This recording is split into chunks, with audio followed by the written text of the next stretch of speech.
Magandang araw. Ako po si Mark Lester Lirag at ito po ang aking daily devotion.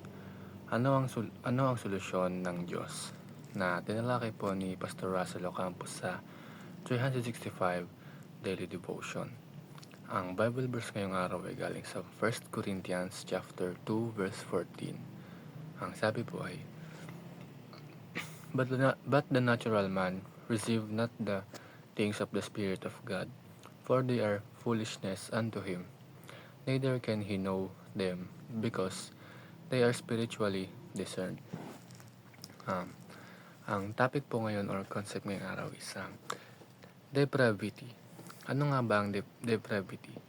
Ito ay nangangahulugan na ang kasalanan ay nagdulot ng katiwalian sa bawat bahagi ng ating pagkatao, sa ating isip, puso at kagustuhan.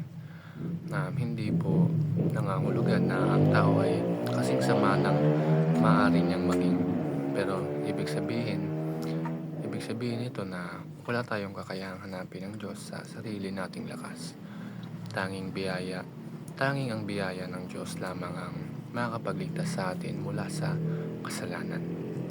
Ang first teaching ngayong araw is, sin affects every aspect of human nature.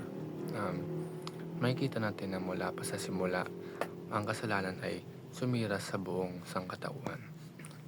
Sa Romans chapter 3 verse 23, sinabi na, For all have sinned and come short of the glory of God. Hindi lang ito nangangahulugan na nagkasala tayo sa ating mga aksyon, kundi pati sa ating pag-iisip, nararamdaman at mga kagustuhan. Hindi natin kayang lumapit sa Diyos nang walang tulong niya, dahil ang kasalanan ay humadlang sa ating relasyon sa Kanya. Ang second teaching is, seeking to honor God is not natural. Kapag iniwalang tayo sa ating sariling kakayahan ay hindi natin gugustuhin sambahin at parangalan ang Diyos. Ang likas natin pagkatao ay mas pinipili ang sarili nating kagustuhan kaysa sa Kanyang kalooban. Ganito ang sinasabi sa John chapter 3 verse 19. And this is the condemnation, that light is come into the world, and men love darkness rather than light, because their deeds were evil. Ibig sabihin na mas gusto ng tao ang kadiliman kaysa sa kaliwanagan ng Diyos. Kaya ang ating kaligtasan ay hindi natin makakamtan sa sarili nating mga gawa, kundi sa Kanyang biyaya at Kanyang awa. Ang last teaching is, salvation is entirely a work of God's grace.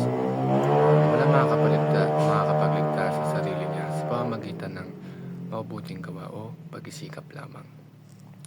Kung tayo lang ang masusunod ay mananatili tayong alipin ng kasalanan. Pero dahil sa habag ng Diyos ay gumawa siya ng paraan para tayo ay maligtas. Yun lang.